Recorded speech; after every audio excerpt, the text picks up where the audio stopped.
Hello students, welcome to my YouTube channel Gyan Hub. Myself Ms. Priya and I'm here with my class 9th video. The chapter is What Democracy and Why Democracy, and in this video we are going to discuss about why democracy. In my previous video we have discussed about the basic definition of democracy and its 4 features. तो जिन्होंने मेरी videos अभी तक नहीं देखी है वो मेरे प्लेलिस्ट से जाके सारी वीडियोस को कैच आउट कर सकते हैं.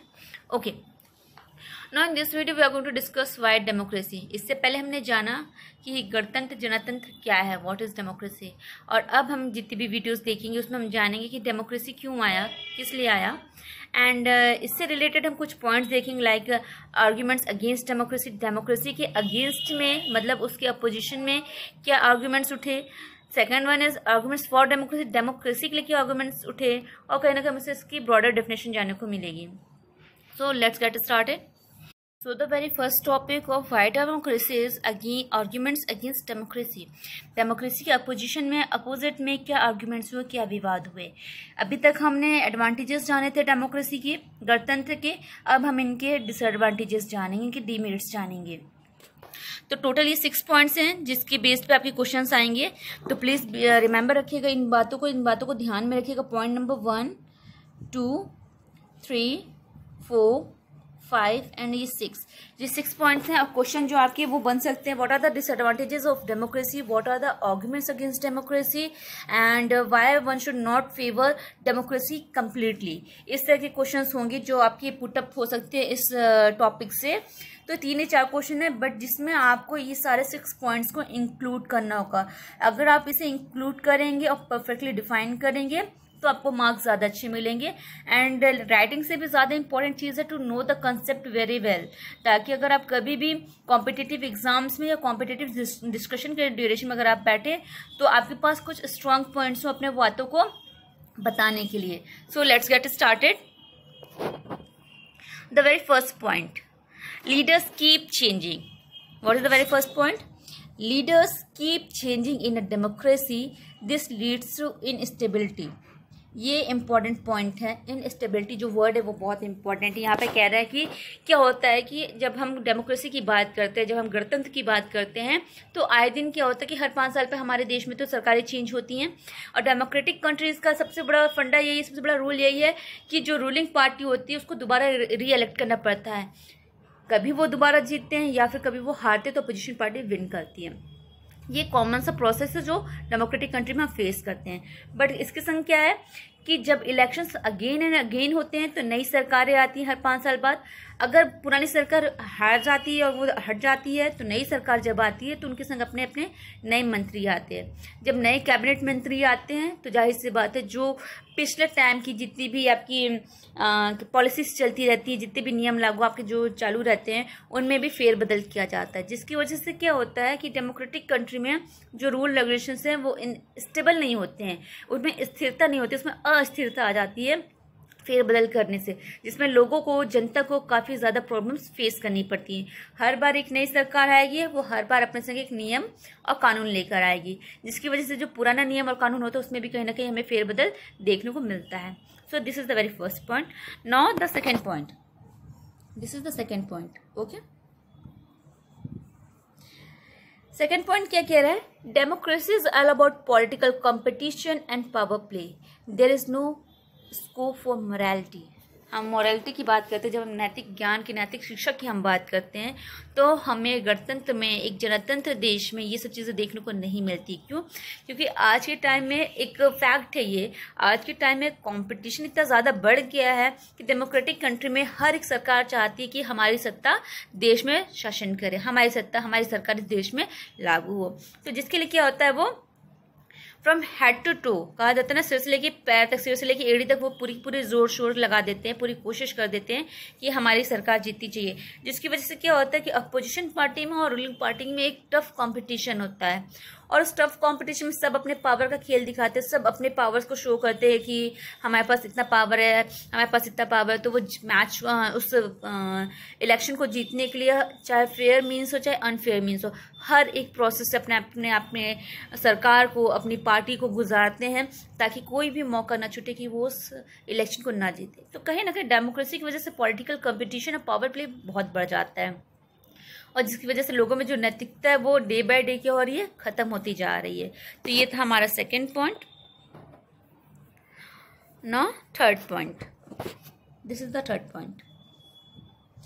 So many people have to be consulted in a democracy that it leads to delay. ऐसा क्या होता है कि जब हम डिक्टेटरशिप और डेमोक्रेसी इन दो पार्ट्स को हम लेते हैं, the first one is dictatorship, okay. Although इसमें बहुत सी चीज़ें होती हैं कि इसमें जो एक नॉर्मल सिटीज़न होता है उन्हें इंक्लूड नहीं किया जाता है। इसमें जो होता है ना डिक्टेटरशिप में, एक नॉर्मल पर्सन को हम इंक्लूड नहीं कर सकते हैं, ठीक है ना। वो सिर्फ किस में होते हैं, आपके डेमोक्रेसी या डेमोक्रेटिक कंट्री में होते हैं। तो डिक्टेटरशिप का एक प्लस पॉइंट ये होता है कि जब कोई डिक्टेटर किसी कंट्री को रूल करता है तो वो अपने सारे फैसले खुद लेता है। उसे कोई ज़रूरत नहीं है कि वो अपने अदर पर्सन से पूछे या किसी से राय मशवरा करे। एक बार उसने डिसीजन ले लिया, उसे जो ठीक लगेगा वो नियम, वो कानून वो जनता पे लागू कर देगा। ये डिक्टेटरशिप के लिए हो जाता है। But when we are talking about democratic country, तो हमारा थर्ड स्टेटमेंट क्या रहा है कि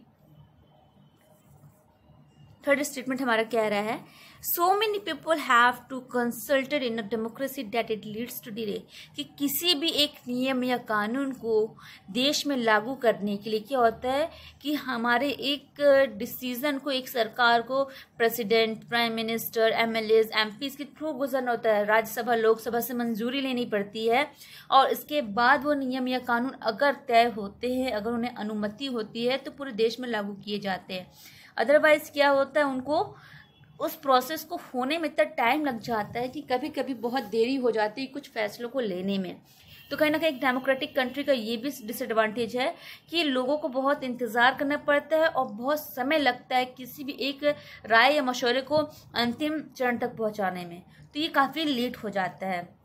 okay, now the fourth point, this one, elected leaders do not know the best interest of the people, it leads to bad decision।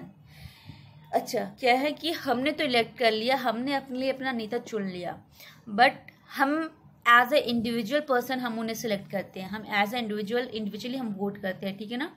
हमने पढ़ा 1 person 1 vote 1 value चीज़ें, हमने जो भी लास्ट फीचर थर्ड फीचर पढ़ा था। तो हम तो इंडिविजुअली वोट कर रहे हैं, but it is not necessary कि हमने जिसे इलेक्ट किया है, जिसे सत्ता में रखा है, वो हमारे इंटरेस्ट को जानेगा कि हमारी जो जनता या जिसने हमें चुना है उनका किस पॉइंट ऑफ व्यू पे उनका इंटरेस्ट ज़्यादा है, उनके लिए मुझे क्या करना चाहिए।